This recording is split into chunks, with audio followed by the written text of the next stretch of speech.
వస్తున్నాడు అబ్బాయి వస్తున్నాడు.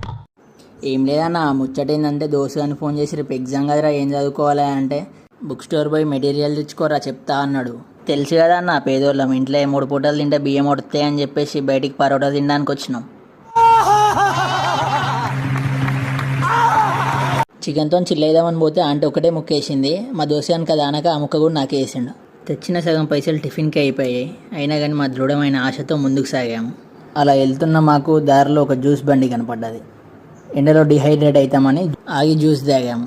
తెలుసు కదా అన్న మనలాంటి పేదోళ్ళకి ఆరోగ్యం కంటే ఎక్కువ ఏది కాదని. అందుకే సంపాదించిన దాంట్లో సగం దావకాండ్లనే పెడతాం. అట్లనే ముందుకు పోతూ ఉంటే దారిలో మాకు గుమగుమల వాసన వచ్చింది. ఏందా అని చూస్తే బేకరీ. ఎవర్రా ఇంతకుముందు హెల్త్ గురించి మాట్లాడింది? దినాలు తక్కువ తిరుగుతాం పోతే దేవుని చూడక మరి వచ్చినట్టు మెటీరియల్ కోసం పోయినా నేను ఒక పేపర్ పట్టుకొని ఇంటికి వచ్చిన. మెటీరియల్ పెద్దగా ఉన్నదని అన్నకి చెప్తే మైక్రో తీసుకొచ్చి ఇతర పెట్టండి సర్లే పెట్టండి అని చెప్పేసి ఇంటికి పట్టుకొని వచ్చాను.